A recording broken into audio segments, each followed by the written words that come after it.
Bien, vamos a meternos de lleno en la primera novela de William Faulkner. Y ojo, porque su debut no fue un simple comienzo, ¿qué va? Fue toda una declaración de intenciones, esa primera herida literaria de la que después brotaría toda su genialidad. Es que esa es la pregunta que parece latir en cada página. A ver, ¿qué pasa cuando el trauma es tan grande, tan profundo que el propio lenguaje se rompe? Pues Faulkner se lanza por ese reto, desde su primer libro. Y aquí está la clave de todo. La paga de los soldados no es una historieta de guerra sin más, no.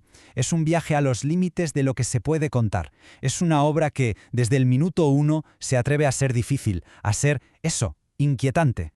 Yo creo que esta es la mejor manera de entender esta novela. No hay que verla como algo aislado, sino como el laboratorio, el campo de pruebas donde Faulkner empezó a jugar con todo aquello que más tarde le convertiría en un auténtico gigante. Y el centro de ese laboratorio es un hombre. Un soldado que vuelve a casa. Pero su regreso no tiene nada de final feliz. Es el principio de un cara a cara brutal con el vacío. Él es nuestro protagonista, Donald Mahon, un aviador, un héroe de guerra que consigue sobrevivir a las batallas en el cielo solo para tener que enfrentarse a una lucha mucho más silenciosa y, la verdad, desoladora en tierra. El contraste es demoledor.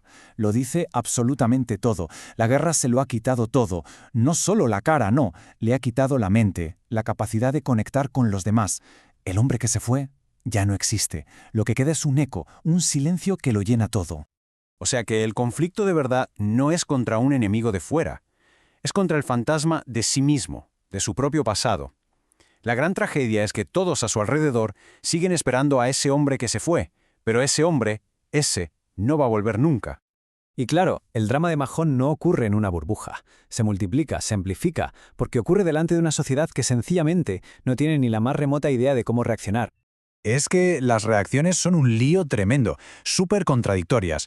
Le miran con curiosidad, pero le evitan porque es incómodo. Algunas personas proyectan sus deseos en él, mientras que otras directamente le tienen miedo. Su presencia es como un espejo que les devuelve el reflejo de la hipocresía y la confusión de toda la comunidad. En el fondo, este es el diagnóstico que hace Faulkner. La cultura que rodea al soldado prefiere la comodidad de las apariencias y la facilidad de olvidar, de pasar página, antes que enfrentarse a la verdad incómoda del trauma y a la responsabilidad de la memoria. Pero, a ver, ¿cómo se escribe algo así? Faulkner sabía perfectamente que una historia sobre la fragmentación no se puede contar de forma ordenada, convencional. Y aquí, justo aquí, es donde empieza su revolución. El estilo no es un simple adorno, Para nada. El estilo es el mensaje. La forma en que está escrita la novela es un reflejo clavado del estado mental de los personajes. El lenguaje no está describiendo la herida, el lenguaje es la herida. Y una de sus herramientas clave es esta, el flujo de conciencia. En lugar de contarnos lo que pasa, Faulkner nos mete de cabeza en el caos de los pensamientos, de las percepciones de los personajes. Así no leemos sobre la confusión, no, la sentimos en nuestra propia piel. Pero es que la cosa no acaba ahí. La novela está rota, hecha pedazos. Saltamos de un personaje a otro, nos metemos hasta el fondo en sus monólogos y encima nos enfrentamos a una gramática que a veces parece que se va a venir abajo. Todo está pensado para desorientar, sí, pero al mismo tiempo para revelar una verdad mucho más honda. Con todo esto sobre la mesa, ya empezamos a atar cabos, ¿verdad?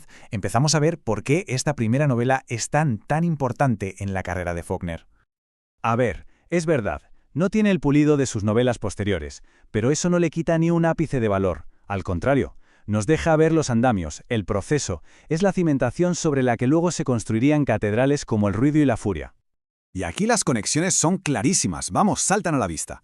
Esas técnicas que prueba aquí, como el flujo de conciencia para hablar del trauma, florecen de una manera espectacular en El ruido y la furia.